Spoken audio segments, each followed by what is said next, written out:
Welcome. We are live on the Gentle Discipline podcast. I have Arooba Asim here with me today. I'm very excited to talk with you. You've kind of described yourself as a wife, a writer, and you're the CEO of Mogul Media. But when we first started chatting about, like what a conversation might look like, you described yourself as an operator. And I really want to get into what that looks like. I think that's very pertinent for my audience in particular. And we'll talk about, work and meaning and, discipline. And I really love a lot of insights that you have online about just like the art of living well.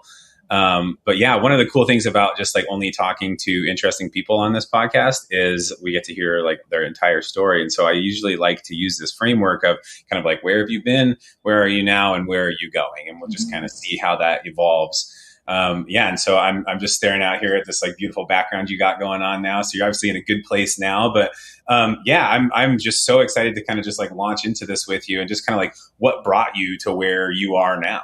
Mm-hmm. Yeah, thanks so much for having me. This is super exciting. Where have I been? I guess I'll start there. It's interesting. My background's really interesting because I went to university to study psychology. I loved writing since I was a little kid. I have like a diary from when I was 7 years old, and people love flipping through it. It's like a neat little party trick because it shows you just how much I was into writing from a very young age, even though it was literally just things like, I went to the park today and it was fun, but then there's like these odd moments or like odd pieces of writing that really like stick out. And you can tell like, okay, this person likes to express their emotions through writing. And that's me. Yeah. And so why is that relevant? I went to university for psychology, but I started writing on Twitter in around, I believe it was 2019 or 2020.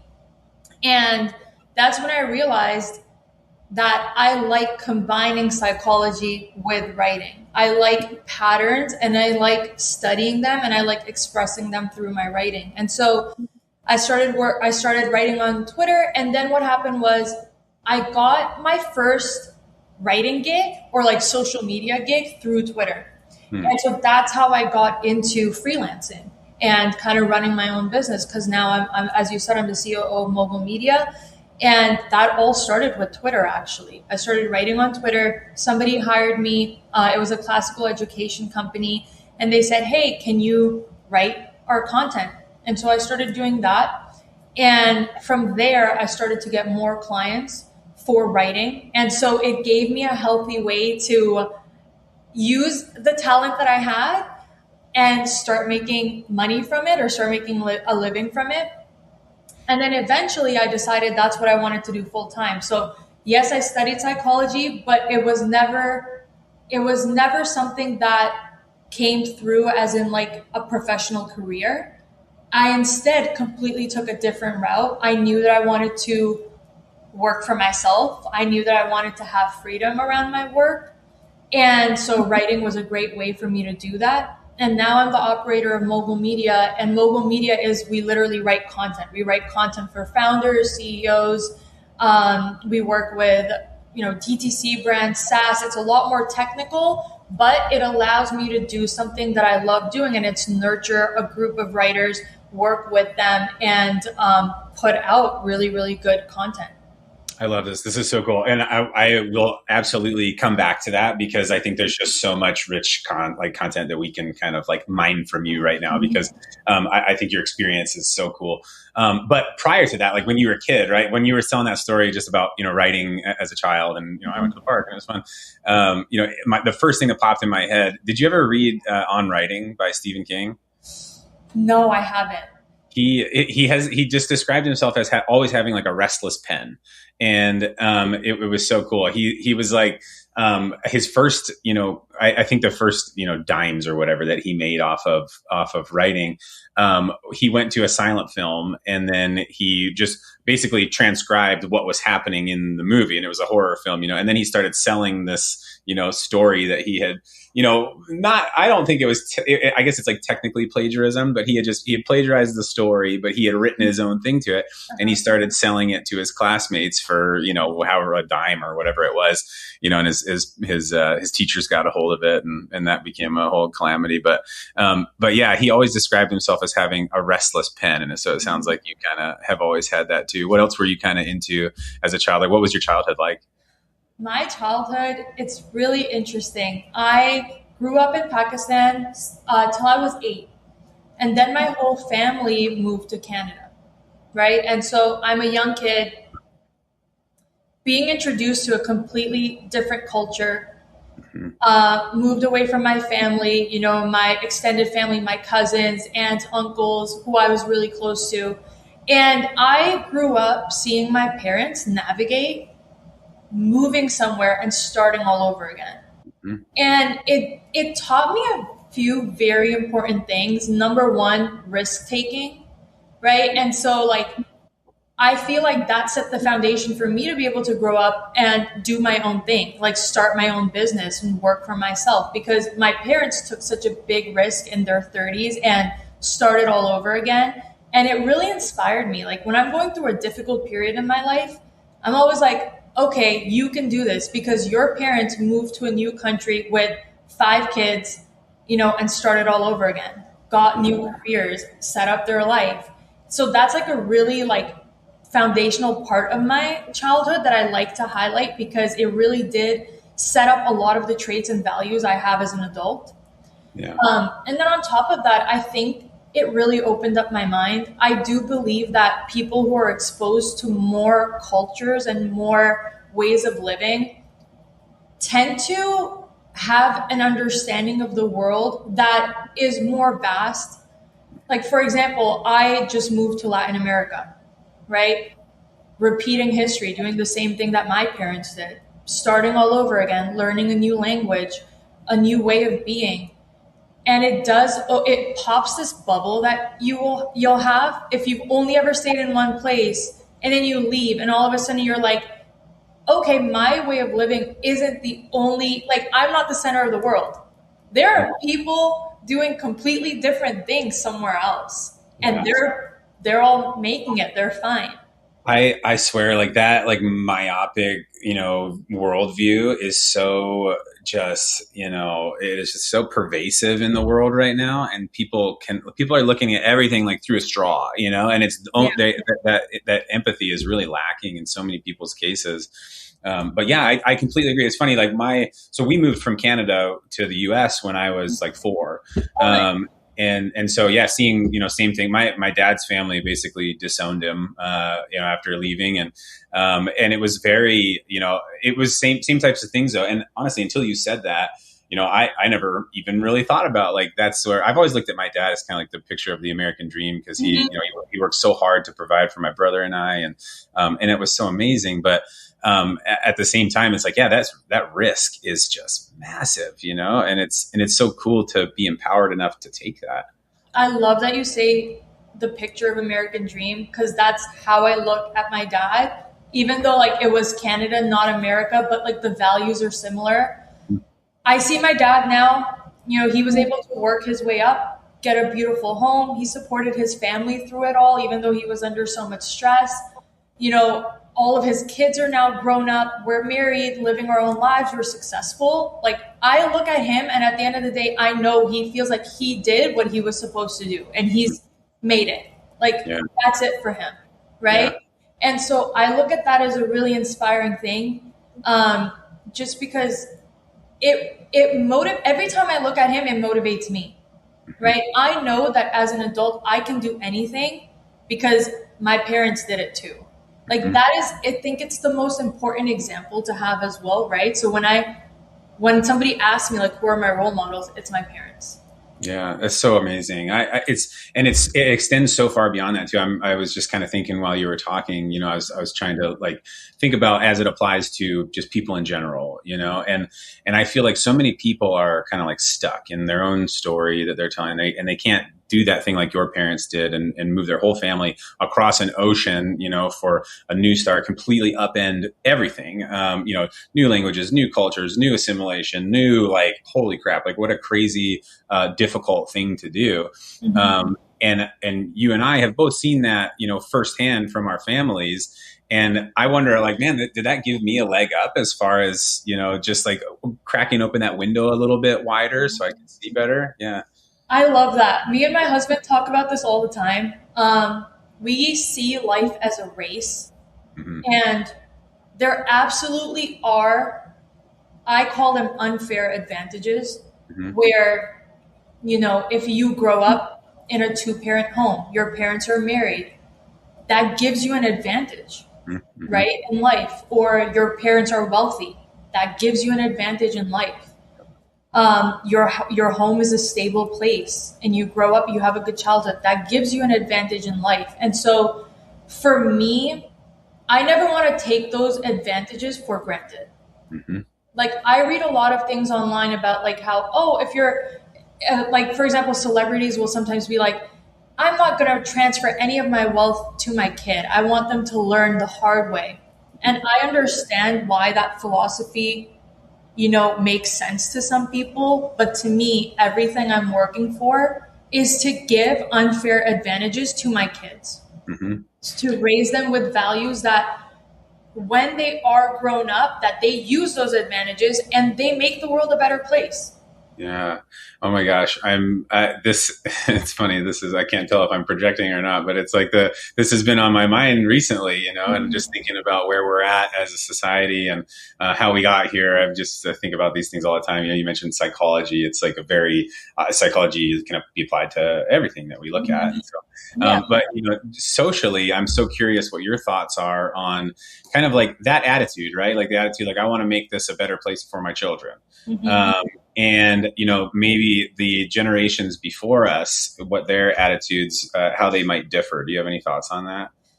Oh yeah, I read about this all the time on Twitter, where, like, people will be like, "Oh, my boomer parents kind of just abandoned me, and they now have a vacation home and they never see their grandkids and stuff." I read stuff like that all the time. Mhm. Thankfully, my parents are extremely involved. I don't have kids myself. I want kids, but I have nieces and nephews, and my parents, they're like, "Hey, if you want to," to my siblings, they're like, "If you want to move back in and we help you with your grandkids, like, let's do that." Hmm. So again, for me, it's a different example that was set. But to your question about this philosophy, I think that if you have the tools and resources to give value to the world and to your children, like, you should do that, Hmm. right? Yeah.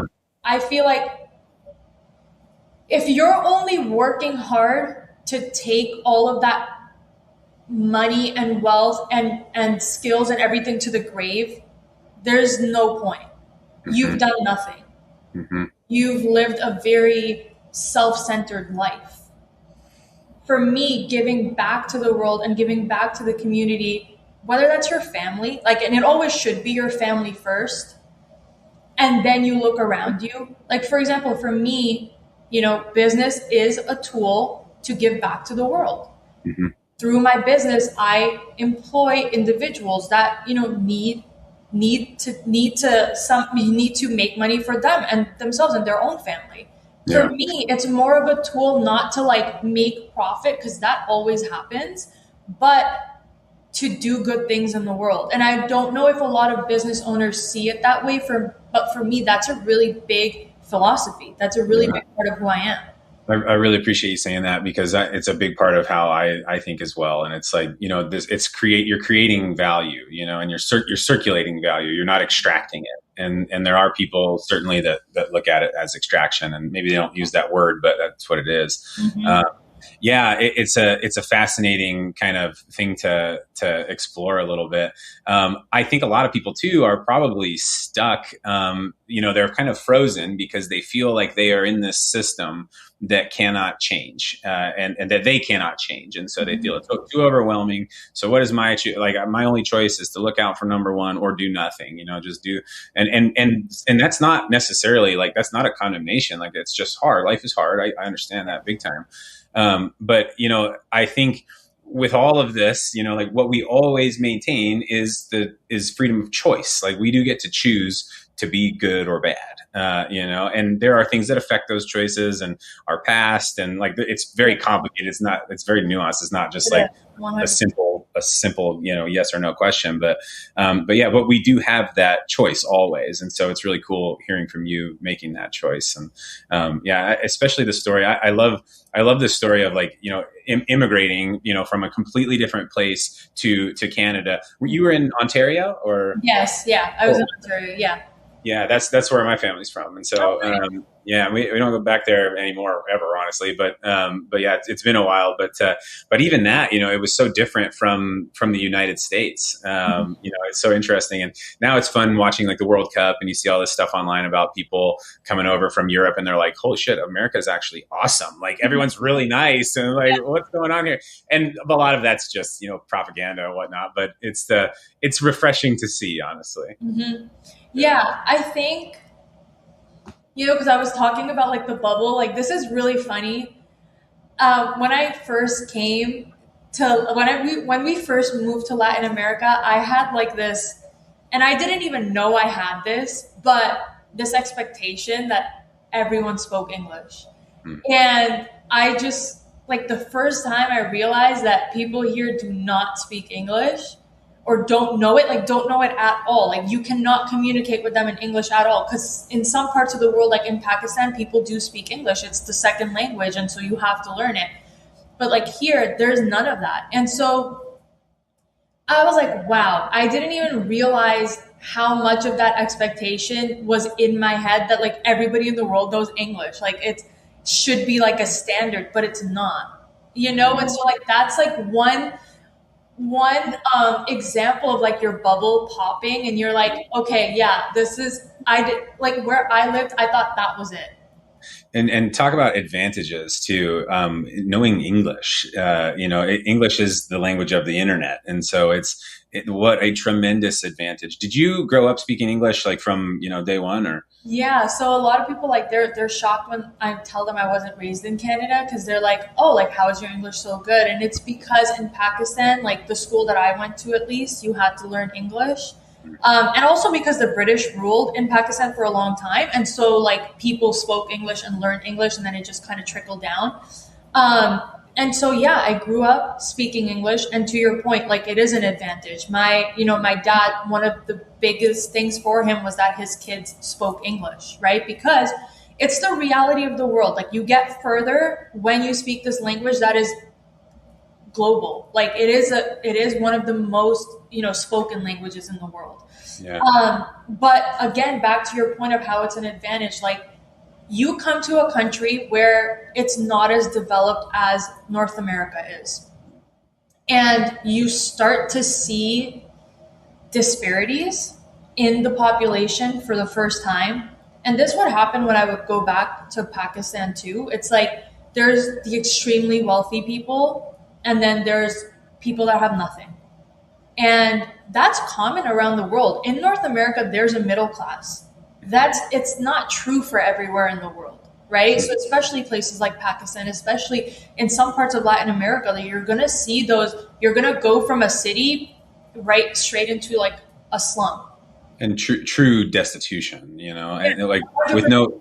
no social programs, No social programs. Like you're gonna see humans and animals alike on the road. Like it's not like there's shelters and there's all these things, like those resources do not exist, and so it's out in the open for you to see. And I think for a lot of people, especially if you've only ever grown up in North America, it's a culture shock. Yeah, It's a for huge sure. culture shock. That was one of the things when I spent 9 months in Afghanistan, and I was in Panjwai, Afghanistan, and it like seeing that poverty there was truly eye opening. Because you see it. You see it, here in the United States, but it's just not the same. There's still places you can go to cool down and to get out of the sun and to get water and to get a shower or like a meal or something. Like there are these things that exist, and like that's not making light of anyone's situation here. It's still really difficult, but it is a completely different thing in other places. Yeah. And that function of just like this place, North America, South America, kind of like this growing bubble here, and then Europe. Obviously, there's so much money kind of like emanating from those places, Yeah. and it's a really interesting problem that I think like our generation and future generations are working on to solve. Honestly, Yeah. that's the cool part. Is like I do think people are actually working on this. Yeah, 100%. And I think like this also goes back to the point where we were talking about how a lot of people do have it very difficult and like they don't know what they're supposed to do. Mm-hmm. And I think that the one of the great things about North America is there's always resources. You can have access to the internet. You could go to a library and there's resources in place for you to, embrace the American dream. Like there really are those resources. And again, that's not saying that it's not hard still. It is, right? It's way more nuanced than that. But in certain parts of the world, those resources don't exist at all. Yeah. If you're in the lower class, chances are you will be there for generations. Yeah. So talking about that, I think that's a really cool segue into, more about like back to your story a little bit, like how did you know, as it was appearing for you in your life that you were going to embrace this path that you're on, especially, considering like this opportunity in your writing, and were you following your passion? Were you kind of listening to the money? How did that all kind of go for you? Great question. So it goes back to my story of my parents. My parents came to Canada with nothing, started from scratch. We did not grow up, in the upper middle class or the high class. Like we were towards the lower, end of things. And I think that is really what motivated me. Even though we were growing up, very scarce, my dad never placed importance on money.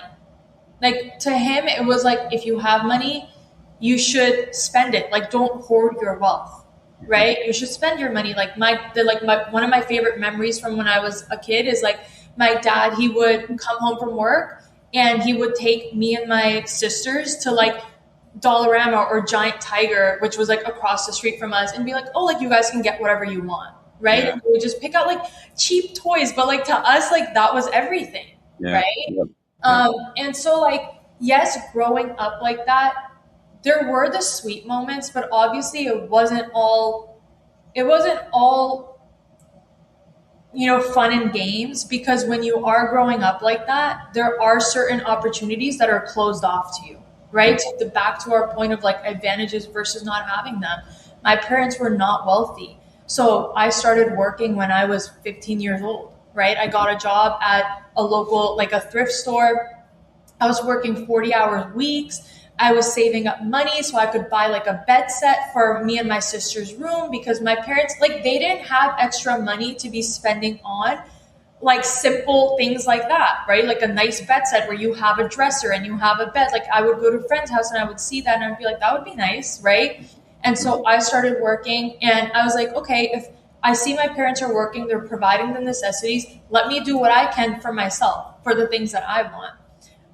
And then, when I was working at like 16 years old, I always wanted a dog.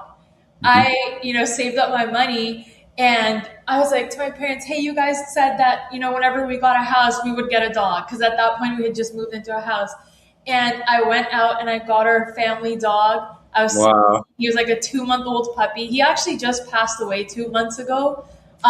He had nasal tumor, and he was 10 years old, so he'd been with us for a while. But that's like one of those things where I was like, okay, like I'm starting to see how much joy having extra money to spend can bring into your life, right? Mm-hmm. People like to demonize it, but to me, it can make your life easy. Right. And it can give you some of those little joys that you want to have. And so for me, working became really important at a young age. Like I knew, okay, I saw my dad work. My dad works hard. My mom works hard. I need to work hard. Right. I need to, whatever it is, like if I'm working at a retail store, like I wasn't picky. I wanted to just work and do honest work and, give back to the community somehow. And then at the same time, bring in like an extra stream of money into the family. So it's like, oh, my sisters want to go out for lunch, like I can take them. Like I don't have to worry my parents about that. So I think like I grew, because of the way that I grew up, it was always an important thing for me. And it became an important thing for me as I grew up. And so it wasn't just about like wealth for the sake of wealth. Like I saw how it could give you opportunities. Like I had to save up to be able to pay for university, right? Yeah. Opportunity and advantage. It's so interesting too to hear. I love just having like an honest talk about money, because Yes. people want to be on like one end of the spectrum or the other. And a lot of times, you mentioned like it's not the pursuit of wealth just for the sake of wealth, or money for the sake of money. Mm-hmm. And a lot of times, people that are on that track, it's coming from themselves having been disempowered, having a disempowered relationship with money in the first place. And so and so they think that they write this story that's 15, 20 years ahead of them, like, oh, I'll work for 20 years and then I'll have millions of dollars and all that stuff. And it's like you're writing a story for a person, yourself, that doesn't exist yet. And so like, I love hearing that alignment with like work as opposed to money, but also saying like, no, it's nice to have money, like especially when you're like 16 years old and you got you can buy it, you afford like for me, I was like I could buy a cell phone, and that was like, it was like the old school, what is it, the T9 word texting and stuff. But it was awesome. It was so cool. That word is really good. Honesty about money. That's really important to me. Mm-hmm. I do agree that I think people shy away from being honest about it. If they have it, they're like, oh, well, it causes problems. It's not that important. You shouldn't focus on it. Mm-hmm. If they don't have it, they're like, money is the greatest thing in the world, right? Or you don't need it at all, right? But like nobody is honest where they're like, hey, if you have money, you will get further in life. That is the truth and the reality of the world that we live in. You can either deny it and refuse to have an advantage in life, or you can embrace it and say, this is the world that I'm living in right now. That doesn't mean throw away your morality and your integrity and your honesty. It just means here are the cards that you've been dealt, right? What are you going to do about it? And you are a person who has been able to achieve, some measure of financial success and while pursuing your passion and things that you love to do. And so like, what has enabled you to do that? Because you say that to some people, I feel the same way, I'm not like, wealthy beyond measure, but I'm comfortable. And, I always say like, I feel rich because my bills are paid and I can go have a steak dinner whenever I want. And so it's wonderful. And I can go on like a trip or two a year. So like you say that to some people though, and they are so tied to, like the golden handcuffs of corporate America, or the idea that they can't pursue their passion and make money off of it. So what kind of like enabled you to walk this path that you're on? I love that question so much because I agree. I think people think I have a passion and I only can make money using that passion, right? For example, I'm a writer. My dream is to publish something, right? Like publish a book. But if I tied myself down to only that, it would take me a lot longer to achieve some of the things that I want to achieve, right? So what did I do? I saw that I have, okay, writing is a great skill that I have. How else can I use it? Right? Pattern analysis is a great skill that I have. How else can I use that? Right? So I always like to look at, okay, don't think of your passion as a task that you can perform. Think of it as skills that you have, right? You underneath me wanting to write a book or me studying psychology, me running a business, there is another trait. And for me, that is, pattern recognition. I like to recognize patterns. I like to observe things. I like to study things, people, cultures, history, all of this stuff. And that's what comes together in my mind for me to then express it through writing, right? So, but if I stayed stuck on, I'm only going to write a book, that's the only way that I'm ever going to make money. Yes, people do that, and that's totally fine. But what if I, build a business, that's what I generate revenue from. Say that I have, something on the side. It's not my passion in the sense where like it's it's like, how do I explain this? It's not, I love my business, but it's not my dream, right? Maybe my dream is something else. Hmm. But I think it's always important to have something that's generating revenue for you. Yeah. And then, going and working on the thing that you're truly passionate about or your dream, right? That that's kind of, a lot of the reason why you try to get money is to buy back your time. That's the biggest thing that you can do with money. And it's interesting, especially, in the writing community. I'm also a writer. I write nearly every day, and and I used to have that kind of, that identity that I wanted to, like, hold on to, of just this like starving artist who was like drinking in a bar every day and writing Yeah. and like, I had these grand ideas, and it's like, okay. And that was like, yeah, I think it was an important like stage for me.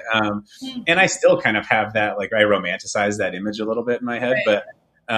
but now it's like, okay, how is that actually providing any kind of value? And that's because if you want to receive value in the form of money, then, which you, as you've said, and I completely agree, you have to be providing value to someone else. And, so it's like, what problem are you solving with your writing? And it can be entertainment, sure, but in order to get in front of people, there's so many different like steps to go, like to solve that. Like, how do I put this in front of people? How do people start to know who I am? Like, how do I get picked up? And there's a million different ways to go about it. But I think like, I really am identifying with you right now, because it's like, I feel very similar. It's like, I have this like passion project on the side, right? And it's like my fiction writing, and I write every week. I contribute to it, but it's like, it's not, you got to keep the main thing, and Yeah, it's not that way. that's literally how my life is. I have big passions around, I have a piece of work that I'm working on, a fiction, a novel that I'm working on, and then I have my Twitter where I write, and then I have my work where I do that. There was a really good post by Layla Hormozi that I read yesterday. She recently became a mother, and she was, working on her business with her husband for like a decade and longer. And she said, "Oh, a lot of people are asking me now that I'm having a baby, how will I do everything else? Like, will I still be working on my business?" And she's like, "To be honest, I'm not going to be doing everything. At this point in my life, I've chosen to focus on my family, right? Having a kid. And yeah, sure, I could hire a nanny, or I could do whatever it takes for me to have the best of both worlds. But I'm picking the thing that is most important to me right now." Right? So her advice was like, in the phase of your life you're in, what is most important to you right now? Right now. Yep. I love this. So many people are attached to the past or the future, and they are unable to sit right now. And because right now is uncomfortable a lot of the time. Yes. But yeah, you start attaching decisions that you make right now to, future outcomes that, have a million other variables that could come along and disrupt it or sway it. There's a book by James Allen called As a Man Thinketh, and it's like 1904 or something, or I don't know, somewhere like written a long time ago. And that's his main tenet, is it's just like, do whatever needs to be done next right now, and do it to the best of your abilities. That's literally it. And that is really powerful stuff. Yeah. And I think it goes back to like this whole thing of, okay, you might be a writer, you might be an artist, but you also have responsibilities, and you don't know like which way you should go, because there's a part of you that, is romanticizing this aspect of you that this is my dream, and I want to write this, and I want to be a famous author. And yeah, that's great. But say that you also have a family, right? And you're like, okay, but how do I juggle these responsibilities? You have to pick what's most important to you right now. Is it, being with your family, supporting them, working a job and doing that? And then maybe in like a few years, your kids are grown up and you don't need to worry about that anymore. So now you can focus on your writing. Yeah. Right. So like I think there's always a trade-off that you're making. So how are you living that trade-off right now? Yeah. So right now, I'm married. I want to have kids in the near future. So for me right now, it is really about like setting up my family for success, right? The way that I know how to do that is working on my business. right? Because that is the thing that is bringing in the most, the thing that I need to make sure that, I can have a house. And, when I have kids, I don't have to worry about things exactly like you said. It's not about having a crazy amount of wealth, but it's like, I don't have to worry about buying diapers. Mm-hmm. I don't have to worry about buying formula. Like these things can be expensive, right? And I've seen people go through that. So for me right now, the more important thing is my business. And then, maybe in the future, I'm working on things in the background when it comes to my writing, but maybe in the future, it's not going to be my primary focus. My business will no longer be my primary focus. Maybe I'll hire somebody who can replace what I do in this business, Mm-hmm. right? And then I'm going to decide, okay, I have time. It's more important for me to, write my book. Yeah. Yeah. This is, I'm so interested in like more of like getting into the weeds about like what you do on kind of like a day to day as well. I like, honestly, I know we'll share all your socials and everything at the end because if you haven't looked at her stuff, it's like, I find it super insightful. And I want to get to, I got somewhere that I definitely want to go with this particular discussion. But honestly, like I'm also curious just about like your kind of your day to day, like what is it like for you?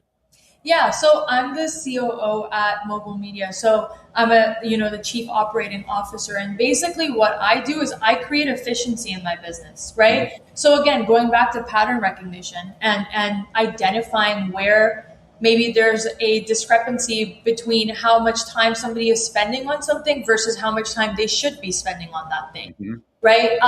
Another thing about me since I was a kid is I've always been really interested in seeing how things work. So like if I'm sitting at a restaurant, I would just be like, I wonder how, the head chef is running the kitchen. Like that's like my brain was always working in that sense of like, or I'm seeing something be built and I'm like, I wonder what goes into that. And I would just go home and like start researching all of these different things. And so I've always really been interested in how a business operates. Yeah. Right? Like I manage a team of like 30 people. I love talking to them on a daily basis, understanding them and helping them reach their potential. Yeah. Right? And helping motivating. I feel like my heart gets really happy when I motivate somebody. When I motivate somebody to recognize the potential in themselves and to do the thing that they've set out to do. So a big part of my day-to-day in the business is just talking to my team, making sure that they are operating at their best, motivating them when they're not operating at their best, right? And then talking to them and saying, hey, this task that you're doing, what can be made better about it, right? Like, how can we make it so that maybe it's not taking up 5 hours of your day and you're doing it in like 30 minutes? Do you find, because you have a very obviously like naturally curious mind, and do you find that you are often like trying to impart that curiosity on others? Yes. Like I feel like a good leader needs to be able to show other people what they're seeing. Mm-hmm. Because not everybody is a visionary. That's totally fine. There's things that people can do that I cannot do. Something that I can do really well is come to people and say, hey, this is what I see in my head. Do you see it too? Mm-hmm. Right? And so, yes, I always try to like get people curious, but not about things, more about themselves. Yeah.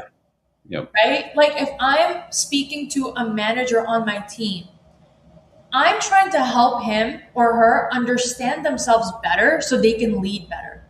Mm-hmm. Like I hope I'm making sense there. Yeah, I mean, 100% you are. Yeah. And I've always just, the reason I'm asking about curiosity is I end every newsletter with curiosity and gratitude. And I think curiosity and gratitude for me are just like my guiding principles. If I can't find gratitude in a situation, then I try to find curiosity, even hard things I can be curious about.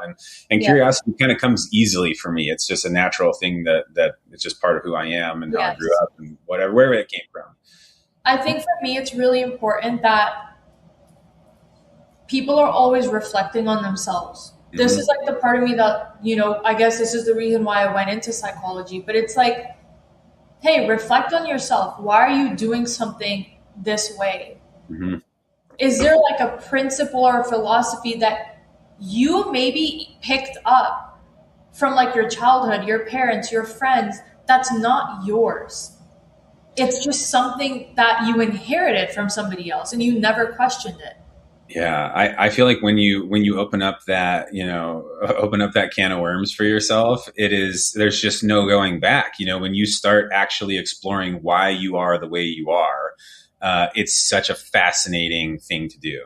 100%. Like and me and my husband do this all the time. Like we'll have, conversations where we're just telling each other what we see and asking each other to like reflect on that. Hmm. Right? So like I'll give an example of myself. One thing that I am not naturally good at is remembering um the happy moments. Like I keep score more of the things that are maybe going bad compared to the things that are going good. Hmm. Right? And so for me, maybe that's just a wiring that happened from when I was growing up. And maybe that's how I saw my parents relate to the world or somebody else that was important in my life relate to the world. And I inherited it, but I never questioned it. And the difficult part is that as you get older, it's not easy to just turn that off. You Yeah. actually have to make an effort. So for me, it's really important that, before the end of the night, I make a list of all of the good things that happen Hmm. and I reflect on that. A lot of times too, people, have these qualities that are, let's say wired into their nervous system. And they think that, because they're uncomfortable or they're bad, or they're not helpful in their lives rather, they need to like, turn them off. And it's like, so they end up suppressing them. And then that ends up boiling up and exploding in another format, somewhere down the line. And so a lot of times it's more about like acknowledging it and then like kind of admitting to yourself sometimes you're like, dang, I am not like perfect, man. Like I have a lot of problems and it's like, that's okay, and then accepting that and kind of like sitting with it. And then it's like finding, it looks so different for everyone, right? Like, Yeah. hopefully discovering some way to encourage enough, neuroplasticity to change that behavior of yours. Yeah. That's what I really like Carl Jung's concept of the shadow, which is Yeah. like everybody has traits simmering underneath. Like these are things that maybe they're desires that we just kind of shut out. Maybe they're wants or needs that we're like, let me just, suppress this. But you suppress it long enough and it's going to come out. And Hmm. when it does, it's going to blow up your life because this is really important and this is something that I'm studying, but willpower is a finite resource. And I say this a lot. You cannot simply will your way out of every situation. It is impossible. You're going to get to a point where that temptation or that desire overrides your will. Hmm. Right? And so what can you do? Like I think it's really difficult for people because maybe there's like for example, yeah, like the dream of being a writer. That's a desire that you have. But the more that you put it in the back burner, the more that you're going to start resenting the people around you for not letting you get to that dream. Hmm. Right? And so that's what I mean by like, okay, if you deny yourself that desire, if you say, I don't have that, I don't want to be a writer. I don't want to publish something because you're trying to focus on, your responsibilities, whatever. And you're just like, I don't want to do that. I never wanted to do that anyway. That's you denying a big part of yourself. Yeah. And it happens to people that when it comes out, when you finally realize I always wanted this, it could blow up your relationships. It could blow up your family. Like that's why it's so important what you said, where you cannot deny it. You can't say, I don't want to do this, or that's not who I am, because it is who you are. But how do you work with that? I think that's more important.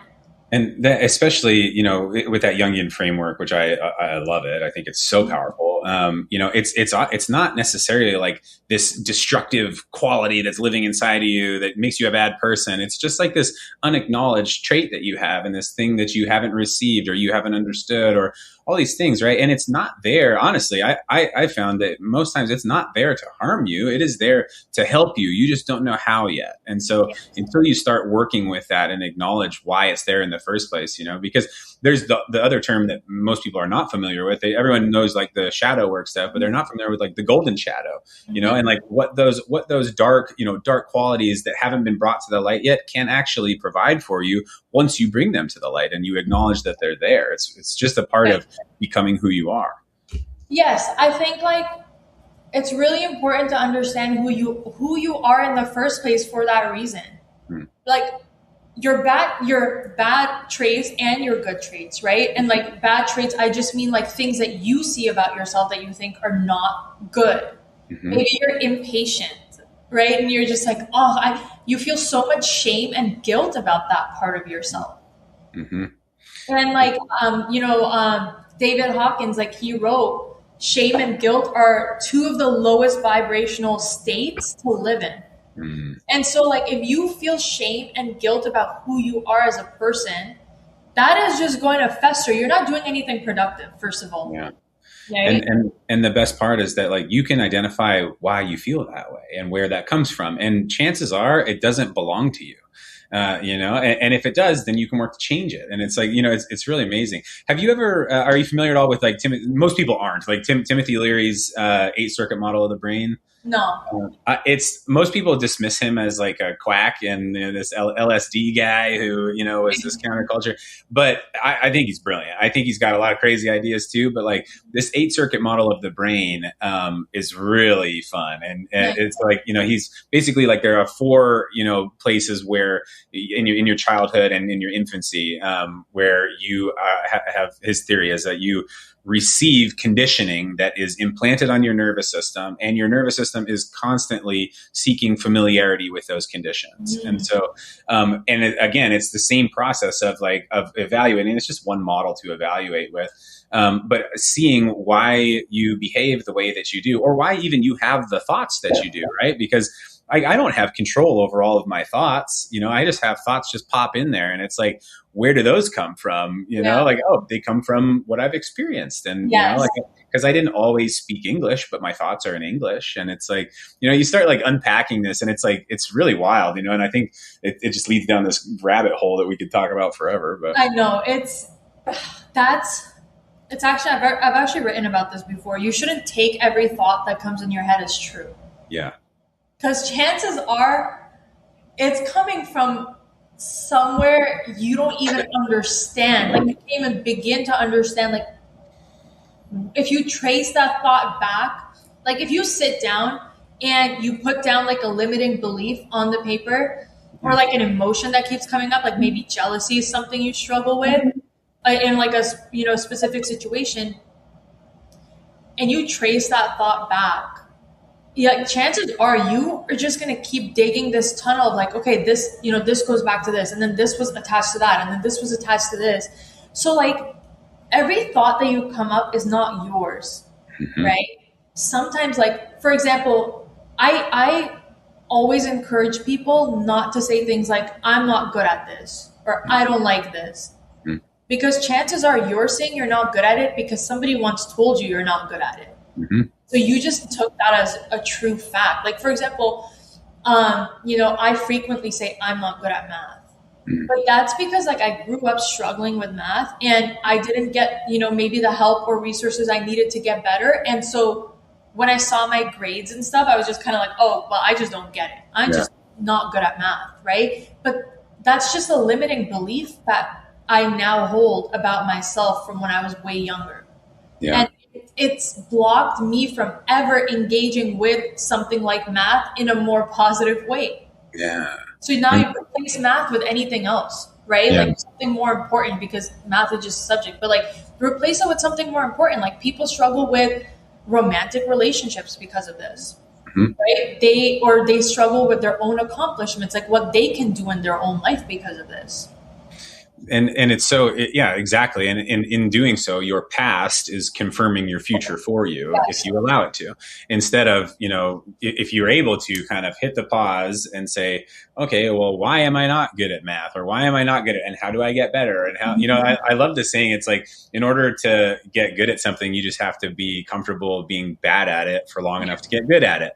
And Yes. it is, and it just depends on what you want to do. Like, I'm never going to like play in the NBA, but I can get better at basketball, if I just work Yeah. at it. But, Yeah.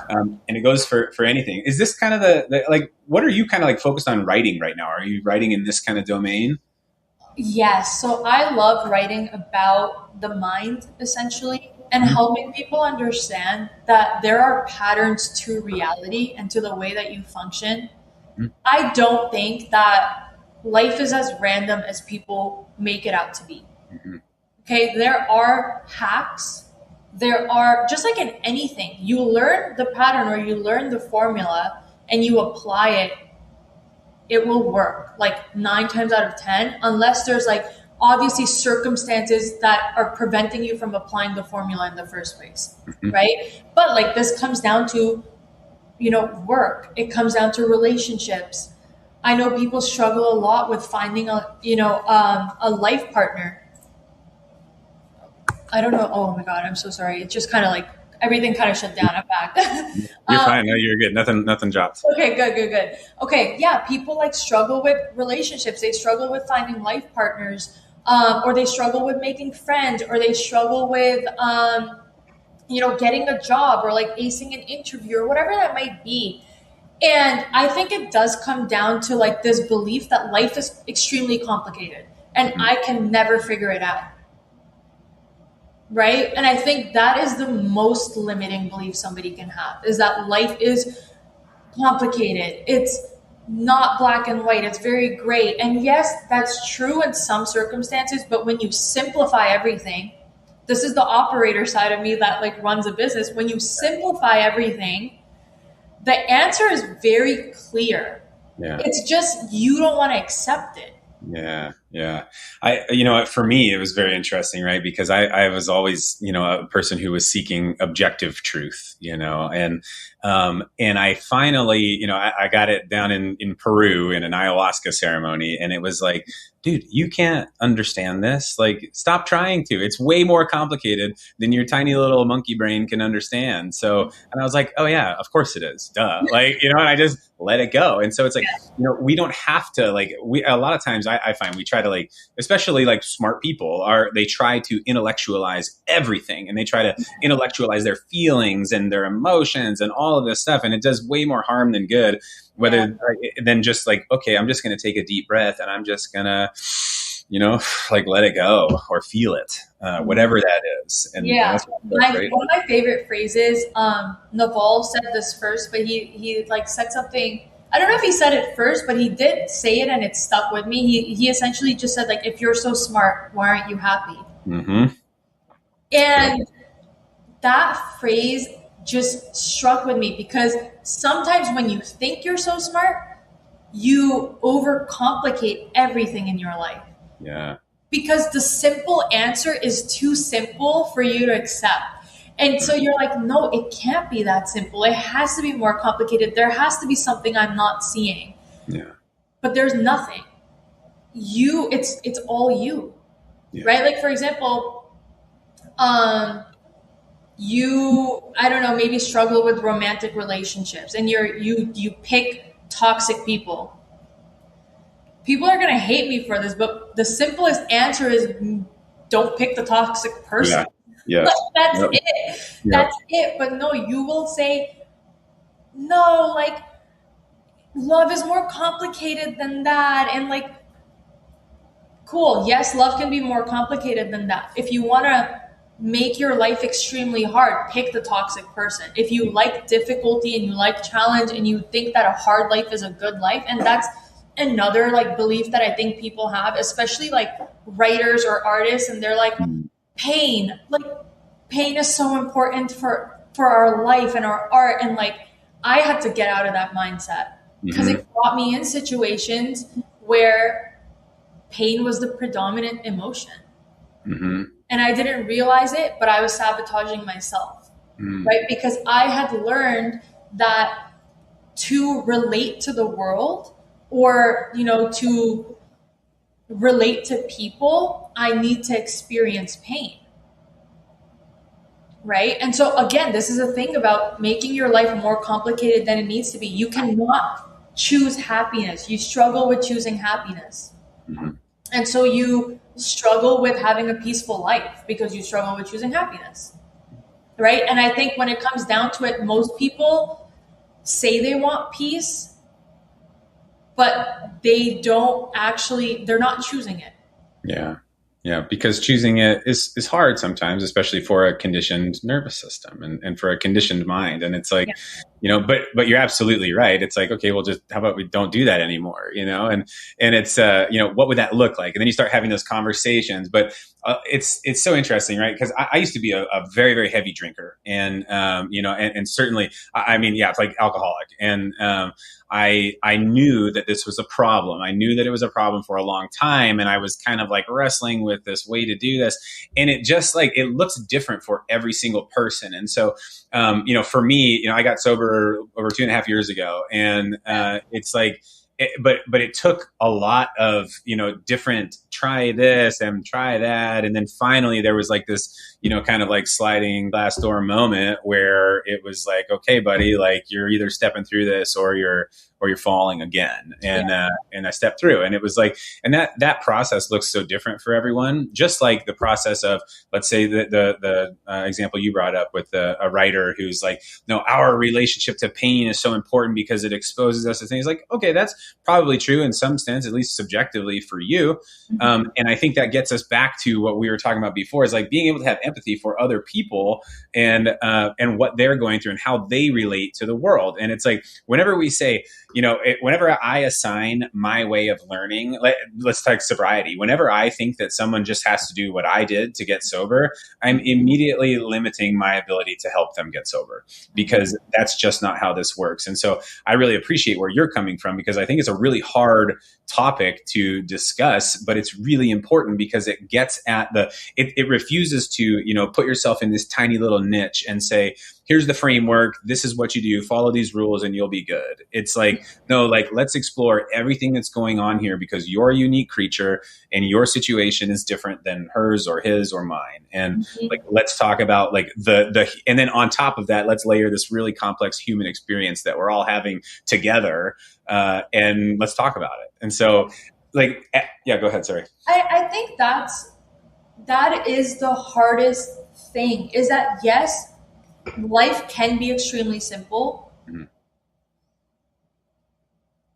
but what we've gone through, what we've experienced, can make it really hard to accept or choose that simplicity.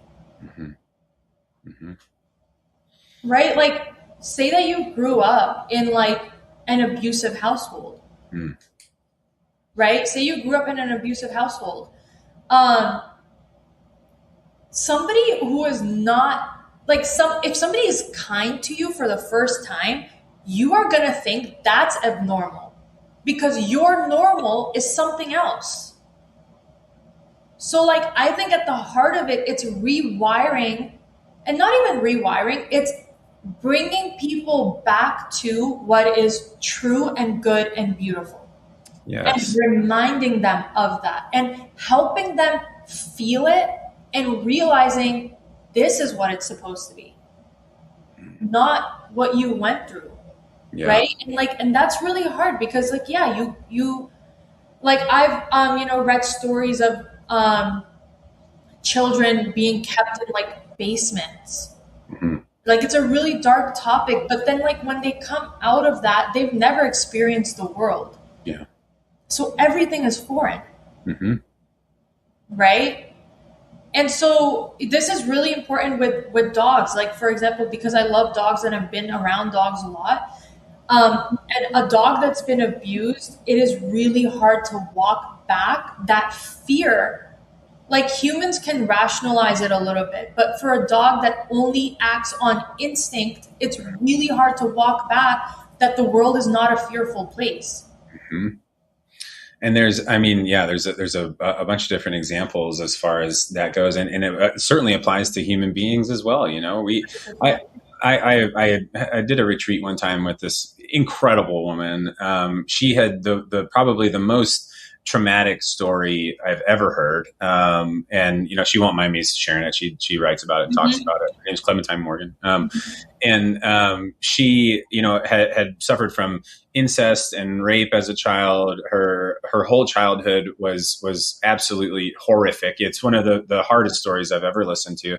And listening to her, you know, talk about how she had not forgotten, and she hadn't, I don't know if I'd have to ask her if she actually had truly forgiven her family or not. I think it's kind of inconsequential, but she had figured out how to be with herself again after, you know, multiple decades of abuse. And to hear someone who has been through that much talk about basically not moving, not ignoring, not suppressing, but like integrating that horrific experience and moving forward with their life. I had so much, just I was in awe of her. It was incredible, you know. But you know, you talk about like all these experiences that we have, and it can be perfectionism, right? Like we could have been demand something much simpler, right? Like just we are demanded to perform well in school or something, and that takes it like conditions you in certain ways, and then you're experiencing new things in the world that, you know, that conditioning interacts with, and you're building new pathways in your mind. And so it's so fascinating. But I would love to hear kind of like, are you noticing in your writing and what you're doing right now, like any kind of like new trends or any kind of like maybe like reversals, or I don't know, what kind of like lens are you using to explore this a little bit? Yeah. I think what you're talking about is where it gets to, because, you know, previous to me being an operator, I was doing consulting on Twitter, and just helping people with things like mindset and, you know, getting their life back on track. And that's what I realized is it goes back to that advantage and disadvantage in life. Mm-hmm. You grow up in horrific circumstances. It's like almost like trying to run a race without a leg. Mm-hmm. Mm-hmm. You're missing a leg, and so you're going a lot slower because you were dealt cards that maybe somebody else wasn't. Yeah.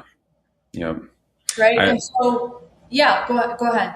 No, I always that's a great analogy. I also like the analogy of like, you know, I like to say like, oh, I used to think like, oh, I have the answers to the test, and I wanted people to cheat off me, you know, like I'm like, look, like this is how we do it, but they're taking a totally different test than I am, and so they can't have my answers. It's inconsequential. It doesn't matter. Yes, and so like for me, the lens that I look at it from is how can anybody in any situation find something in my writing that helps them come a little bit closer to the peace and the simplicity and, you know, what they're looking from out of their life, whether it's, you know, success or success in work or success in relationships, peace, you know, in their life, in their relationships, in work, whatever it might be.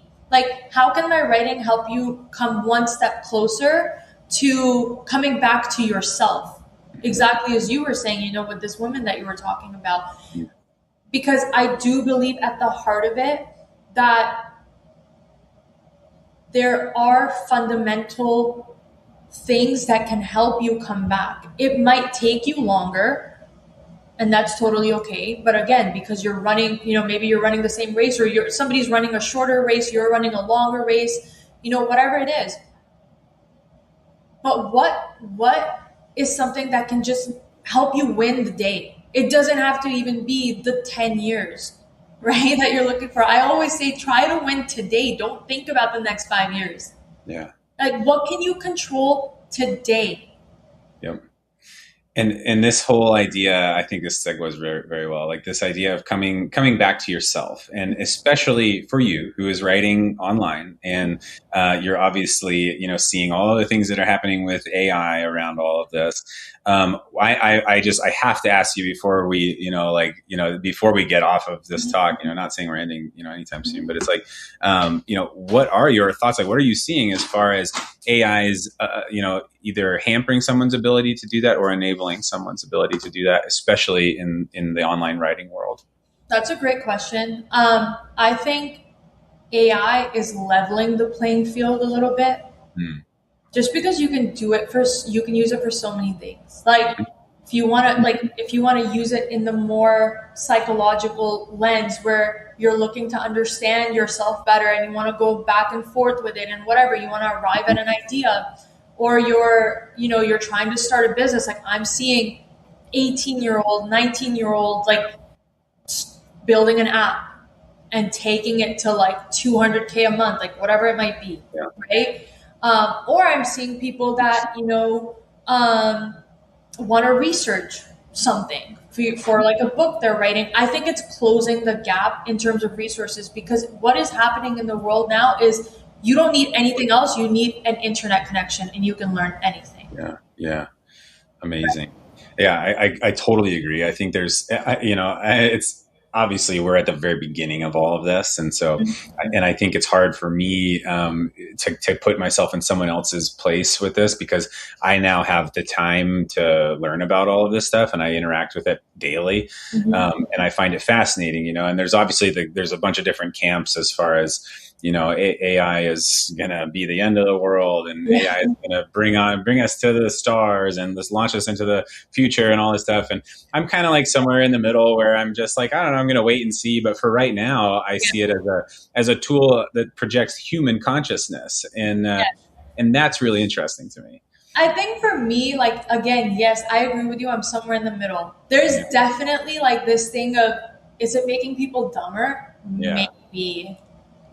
Maybe, because it is easier to do anything and everything. You don't really have to learn anything. You can kind of just, like, for example, I can't remember who made this post, but they were talking about why is it that, learning a language hasn't gotten easier with ChatGPT or Claude? Like you would expect that to be a function of, but it's because like you can just go in and translate. You're not actually storing anything in your long-term memory. Yep. You can just go in and be like, translate this for me. And it does it. You didn't learn anything. You just asked, this happened with Google too. When Google became a thing, because I'm a writer, I like to use writing examples. Previously, somebody would have to go through a dictionary and do the hard work of like finding the word that they're looking for. And then Google came and you were just like, what is, a synonym for blah, blah, blah. Right? And so like I do think shortcuts can be damaging potentially. If we're talking specifically about advantages, yes, it gives people an advantage. Like 100% it does that, right? Because you don't have to know how to code. You no longer have to have graduated from like the most prestigious university to build an app. It's closing a gap. Is that always a good thing? I don't know. And I don't know. Like, Yeah. And I think that's a good answer, right? Like anyone who claims to know, I'm very suspect of. And so it's, but it's fascinating though. You bring up a lot of good points, and it's like, there, without this, underlying kind of, I think discipline of knowing that hard things are good for you and that you still need to take part in them. And I wrote just the other day about, I read reading The Count of Monte Cristo, and it's like this, 1,300 page book that was like super intimidating, like looking at that thing, I was like, oh, like, it's a big book. I don't know if I have time, making all these excuses. I read it. I was completely wrong. It was a like delight to read, like absolutely wonderful book. And then at the end, like, the whole premise, the whole point is like this distillation of two words, like wait and hope. Like that is, and that landed for me after 1,300 pages or whatever it was. It's like, boom, like there you go. And it was so powerful. Yes. And, I could have done it that way, or I could have read the Instagram carousel and seen the picture of Alexander Dumas and, and the top 10 life lessons from The Count of Monte Cristo. And I could have, completely brain dumped it the day after and moved on. But instead that sticks with me now. And it's like, I think, that's maybe like one example of this interaction that we're seeing with some of the ways people are using AI. Well, yeah. I mean, this is like backed by science. This is exactly what neuroscience and psychology talk about. It's like, how does your brain encode information in a way that it sticks with you and makes an impact? Yeah. Right? Yeah. You read something like a 1,300 page book, and over, like, you're flipping the pages and your brain is starting to connect dots. That's an important process that's going on up there that will shape you as a human being. Mm-hmm. Yeah. Right? Like, for example, one of my favorite books in the entire world is The Great Divorce by C.S. Lewis. If Mm-hmm. you haven't read it, I highly recommend, like, anybody who's listening to this, like, it is a great book. Mm-hmm. And it's a short book. It's not very long. Yeah. But, like, that book is a perfect example of, like, you not really getting the point until the very last page. Yeah. Yep. Right? C.S. Lewis wastes zero space. Like that guy. Wow. Yeah. And it's like, I remember, this is also really important. And I think, like, you'll appreciate this. I picked up that book and put it back down many times. Mm-hmm. Like, I remember reading the first few pages and I was like, oh, I don't want to read this, right? And I put it back down. There was a time in my life that I was meant to read that book and for it to make the impact that it did on me. Cool. And it was the right amount of time where I picked it up and I didn't put it down for whatever reason. Yeah. And I read it all the way through and I related to it so heavily that now it's, like, in my list of, like, top 10 books to read. Yeah. Amazing. Reading is just so important, and it's like people, at least in my experience, and I don't know everyone in the world, but I know a lot of people, and there's not enough reading going on, in my opinion, at all. And people are distilling, like little snippets and headlines from social media and whatever they're surfing online. Yeah. But it lacks a lot of the wisdom that is coming that has been around for hundreds of years. That is very applicable, or thousands of years, I frequently think about this, and I don't know if we'll ever have another classic. And the reason why I say that is because people's attention spans are so short now, and culture is so fragmented because of the internet. Like, if there's a new book that I don't know what book in the last maybe 5 years has made an impact so large that it's affected everyone. It's not just like a niche little group of people that know about that book. Yeah. Like, I was recently watching, the Michael Jackson movie that came out. And, like, I went down, like, a little rabbit hole with ChatGPT where I was like, why was he so famous, like, known worldwide? His charisma and his impact has never been seen like that again. Yeah. There is nobody that has come close to that. Yeah. Yep. And you know why? And it's because culture became so fragmented after that. It's like, oh, like, somebody likes, there's, like, this niche little group of the internet that likes, this one artist. But, like, the side of the internet I'm on, maybe I'll never even, like, hear about that person. Yeah. So, yeah. Do you think it has a little bit to do too with just our digital experience? Because I've, it's funny, like, I think there are people that have, like, a certain aura about them, and, that aura is removed when you're witnessing it through a screen. And I like example, like, I can think of one person, like, really jumps out in my mind. And when I was at school at West Point, this guy, Pete Dawkins, he's a Medal of Honor winner.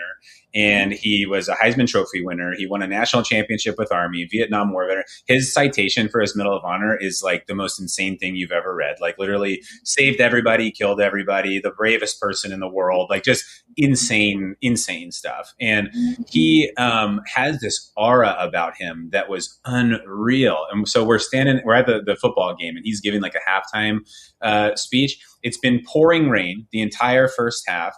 And I swear to God, this is real. I'm not making this up. Everyone will confirm it. He walks out onto the field, and the clouds part. The sun comes down onto the field. No While way. He's talking, he walks off. The clouds come back. It starts raining again. All of us were like, what is going on here? Yeah, it's wild. But, but people like this, Michael Jackson, probably like Elvis Presley, like these larger than life individuals, like Teddy Roosevelt, Napoleon Bonaparte, like these people from history, and as recently as Michael Jackson. That's a really cool point you're bringing up. Like, are there going to be any classics? Like, why hasn't there been like this person anymore? And I mean, do you believe in astrology, or, like, have ever explored it at all, or do you know a little bit about it? I know a little bit about it. I'm pretty hesitant to like assign like belief in a system or something like that. And but I'm open to hearing about everything. Totally fair. I didn't believe in it for a long time, and I wouldn't say like it's like the system that I built my entire life on. Mhm. I like to study many things. I study many religions. I study many belief systems.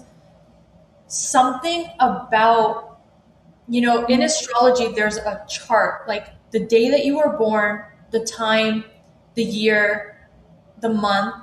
It basically tells you like where were the planets in the sky at the time that you were born, and how do they move throughout your life. Mhm.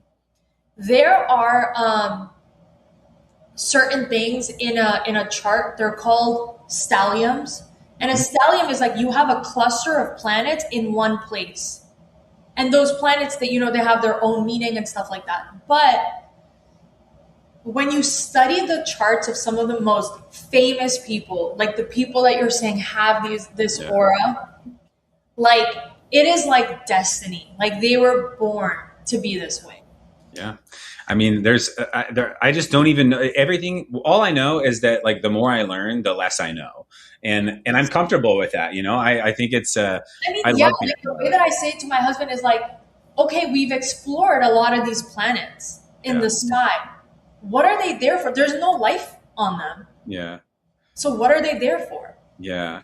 It's so interesting, like the further we look out, the more we see, and the further we look in, the more we see. And it's like, there is no end either way you go. And it's like, I was just reading about like geothermal energy the other day. And it's like, there's enough energy in Mother Earth herself, in the core and the crust of the earth to power, civilization forever. Yes. And it's just like, this idea, like we kind of started this talk talking about like this myopic worldview, and like we only know what we know, and our perspectives are limited to what we know. Yeah. And it's like, whoa, how this is kind of like just the psychedelics talking, but it's like, how crazy is it that we are, on this rock orbiting this, giant star that is whistling through the galaxy at an untold space, like, rate of speed. When I start thinking about like all of that perfection, I am just absolutely blown away. And here we are talking to each other due to some human's invention of this amazing ability to talk to each other from different countries in real time with like a good connection. And like, I'm just blown away by the whole thing always. And I sometimes I just have to like surrender to that and just be like, this is crazy. And it's just so weird and crazy and cool. I write about that a lot, like, because for me, mysticism is a big part of my writing. And it's just like looking at the world through the lens of like everything is magical.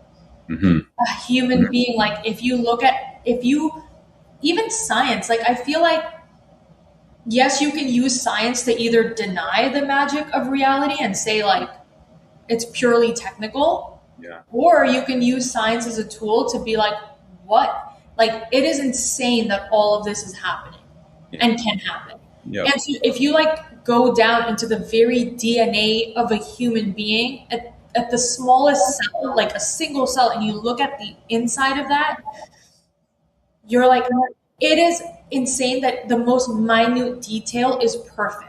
Yeah.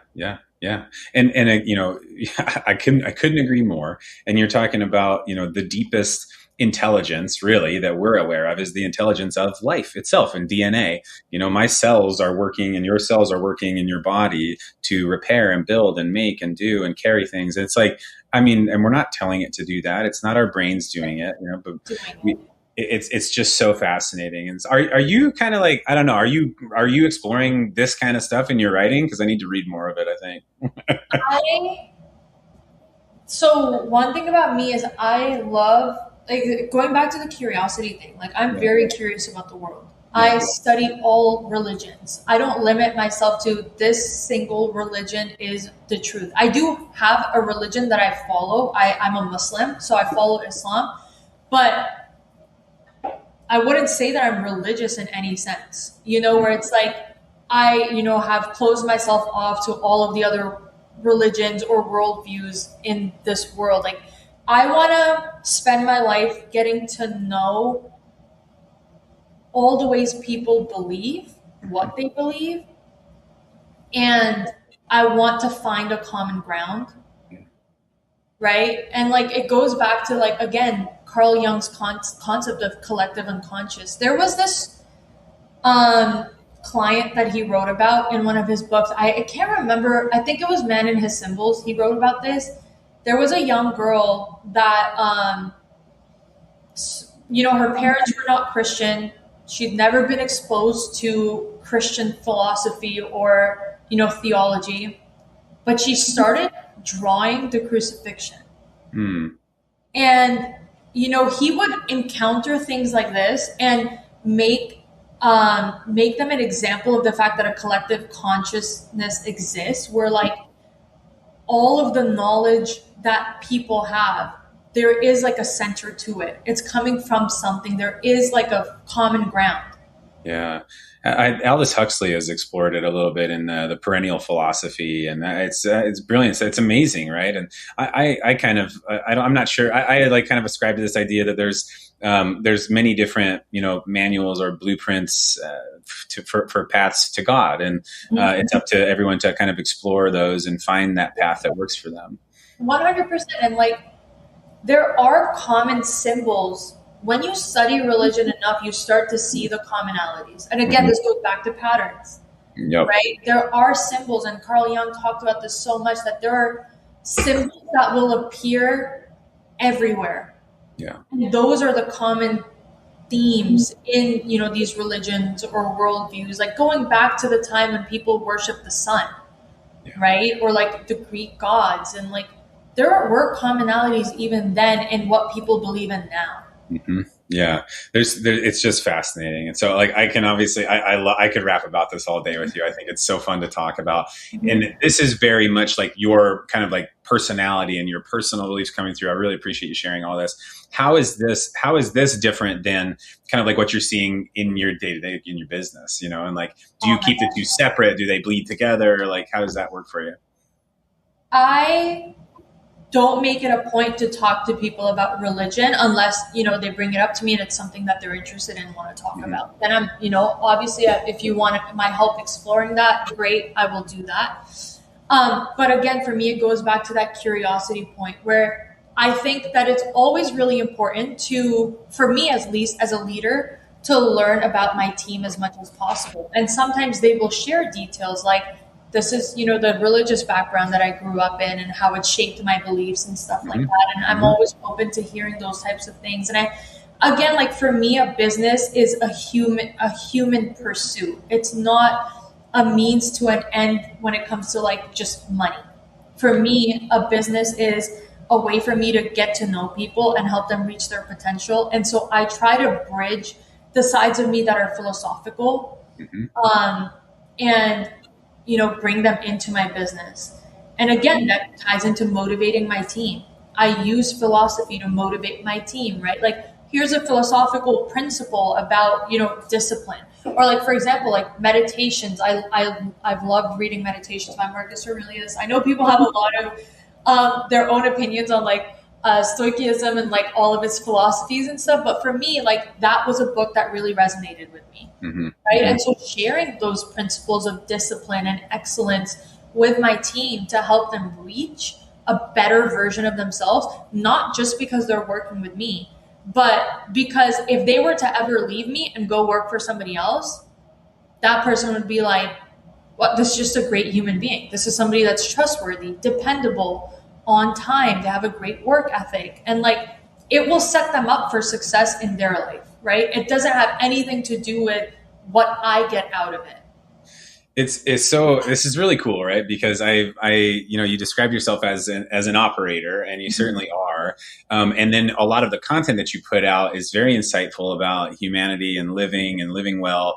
But in having this conversation, you're very much a leader and a leader of people. And, now that I'm putting all that together and in your day to day, like you're leading people, I'm seeing that in your content as well. And just like that lived experience kind of bleed through. And, it's beautiful. I think like that's exactly it. Like in my personal life, I'm leading a team of people, Hmm. right? Like 20, 30 people. But when I'm on Twitter, all of the same principles just bleed into whoever it may help. Doesn't matter if you're working with me or not. You Hmm. know, here's like something interesting I learned today. Take it and improve your life with it. Yeah. That's it. That's why I started writing on Twitter. That's why I still write on Twitter. Like it's been like 5 years now, and I try not to miss more than a few days if I can help it. If I get really busy, that's fine. But for me, I always love just sitting down and writing something that I know will help somebody on the other side. Amazing. So, okay, this that ties in well. I think we've covered like a ton of ground already. The so I do. I'm curious. Earlier in this conversation, you mentioned like maybe that what you are doing right now like it isn't like the dream. And so as much as you probably enjoy it and you're good at it, so I'm kind of curious like what's in store for you in your mind, and maybe like what the dream is in the future. Yeah. So I briefly mentioned this, but I'm working on a novel, Mhm. and it is about immortality. It's a topic that is really, really close to me because we spoke about AI. We're living in a world where surpassing our human potential is really important to people. Brian Johnson, he specifically talks about, like, I don't never want to die. Like, that's what he says. That's the extreme end of it. But on the smaller end of it, like, people really want to break past any limitations that their mind and heart put on them. Mhm. And as we discussed, like that can be healthy, that can be good or help you in some ways, but is it the healthiest thing for a person? Right? And so what my book that I'm working on is exploring is there's like a couple, right? Like two lovers, they want to live forever because they want to love each other forever, right? And so they decide it's more of like a fantasy type novel where like they try to oh, that zoomed me in so much, I don't know why. It's to get to the good stuff. Yeah. So um let me see if I can fix this somehow. You're No, good if you're comfortable. It's I'm super interested about hearing there what we this go. plot is. Yeah, so what happened, so these two lovers, they want to live forever, so they basically opt into some kind of ritual that gives them immortality, right? And then they realize that what comes with immortality is also like a stripping away of everything that makes you human, Hmm. right? So like maybe emotions lose their importance. The Yeah. thing that they cared about the most, which was love, doesn't hold the same meaning when you're with somebody forever. Yeah.